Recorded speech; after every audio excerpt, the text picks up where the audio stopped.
What if the thing that feels like God's rejection is actually the place where he is freeing you?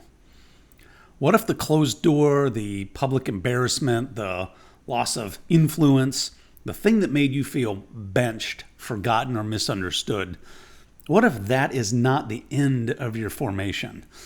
What if that is the formation? Today I want to talk about François Fénelon. He was a 17th century French Catholic archbishop. Now, he's also a writer, a spiritual director, and a teacher. He lived from 1651 to 1715.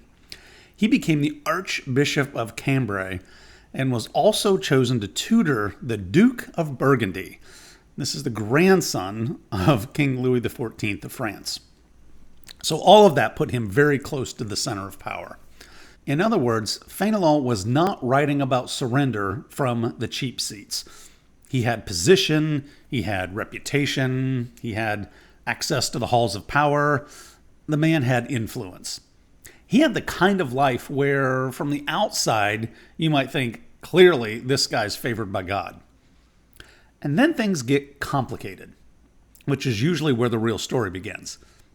Fénelon is remembered today for many things, but one of the most important is his emphasis on loving God for God himself, not for what God can give to you.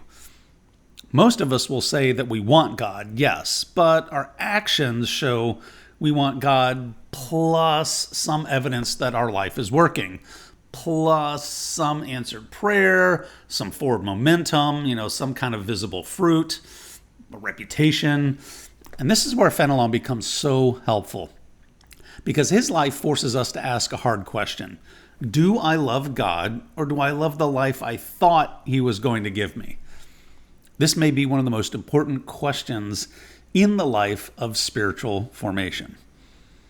Fénelon became associated with Madame Guyon, a controversial French mystic whose writings and teachings were connected with what became known as Quietism. Now, Quietism emphasized surrender, stillness, and passivity before God. But church leaders of the day became deeply concerned that forms of this teaching could drift into spiritual passivity. Now, I'm simplifying a very complex theological controversy here, but the basic idea is this. Fénelon defended aspects of Madame Guyon's spirituality, especially this idea of loving God without any strings attached. He wrote a book called Maxims of the Saints, where he tried to show that this deep kind of interior surrender could be found and recognized in the spiritual traditions of the church of that day. And this got him into trouble.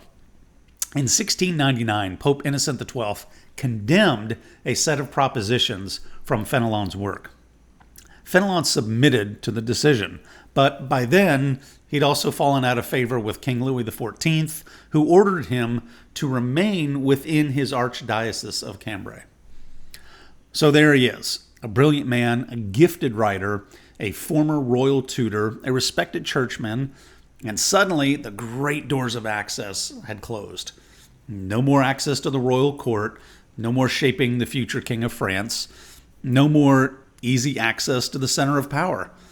His public life had been reduced, his reputation wounded, the platform that he had been taken away. And here's where I want us to slow down, because the obvious loss is influence, but the deeper loss is identity. That's usually how loss works. We think we're grieving the thing itself, the job, the ministry, the business, the stage, the audience. But underneath that, we're often grieving the version of ourselves that the thing allowed us to be.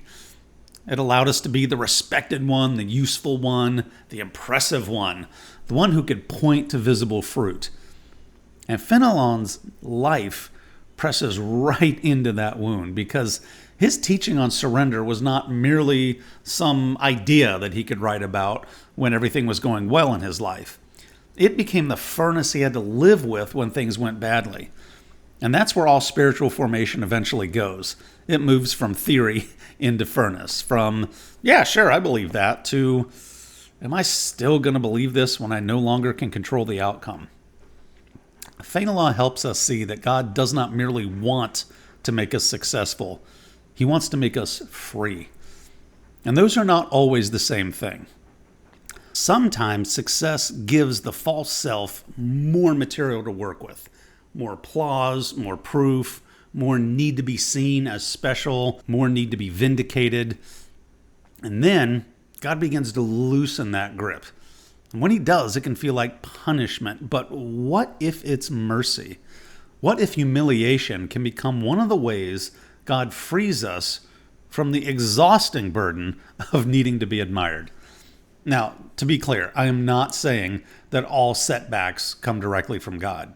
I am saying that God is capable of using painful things for our formation. And one of the things he often targets is spiritual ambition. Now, that phrase may sound strange, spiritual ambition, but it's very real. It's possible to want to serve God and secretly, I want to be known for serving God. It's possible to want to help people, but secretly, I need to be recognized for how helpful I am. It's possible to preach surrender while carefully managing our self-image. Fénelon exposes that, not because he was perfect, but because his own life became a living contradiction to worldly ambition. He had known influence, then he had to live without it. He had known access, then he had to live in exile. He had known respect, then he had to live under correction. And the question becomes, can a person still belong to God when visible signs of favor disappear? That may be the question for somebody listening right now. Can you still belong to God when the business fails, when the ministry doesn't grow, when the people who once applauded you are no longer returning your calls? Can you still belong to God when the door closes, the bridge burns, and there is no clear path back? Fénelon would say yes. He would say that God is after the whole heart. Not the polished heart, not the productive heart, not the heart that built some successful resume. He's after the whole heart, the surrendered heart. The heart that can say, God, I want you more than the life I thought you owed me. That is not beginner level Christianity, folks. That is not the kiddie pool. That is the deep end of the pool. Fénelon was not teaching emotional numbness. He was pointing toward freedom. The kind of freedom where the soul is no longer chained to approval, success, or even admiration. And I think this is one of the great missing pieces of modern Christian life. We often talk about purpose and calling and impact, and that's not wrong, but they can become dangerous when they're detached from surrender. Because calling can become a way of legitimizing our ambitions. I'm called to this, so of course I'm going to go do it. Impact becomes a way of measuring our worth. Influence becomes a way of proving that God is with us. And when the numbers don't come, when the room doesn't fill, when the book doesn't sell, when the thing doesn't launch, when the door doesn't open, we do not merely feel disappointed. We feel spiritually disoriented. Did I miss God? Well, maybe. That's possible. But there's another possibility. Maybe God's doing something deeper than confirming your plan. Maybe he's forming a person who can survive the loss of the plan. That's the kind of formation Fénelon points us toward. And I find his response to his public correction from the Pope very striking. There's a kind of strength that must win every argument, but there's another kind of strength that can endure being misunderstood. There's a kind of strength that must get in the last word. I'm going to show them. There's another kind of strength that can just let things go. And that is hard, especially in our age. But Fénelon shows us another way, a surrendered confidence that my identity does not have to be rescued by my own efforts. That may be one of the hardest freedoms in the world. You can serve in a smaller place without becoming a smaller person. And this is where Fénelon becomes deeply relevant for anyone who feels benched by God. Maybe your life used to make more sense. Maybe at one point you had momentum. Maybe you thought you heard God, you stepped out in faith, and you built something. Maybe you sacrificed. Maybe you obeyed the best you knew how. And then things fell apart. And now you're standing in the wreckage and you're wondering, what in the world happened? Was that God? Was that me? Am I just an idiot? What happened here? How do I make sense of this? Well, sometimes we need to grieve before we can interpret. That is why Fénelon still matters. He helps us name a part of the Christian life that many of us would rather skip. The part where God purifies love.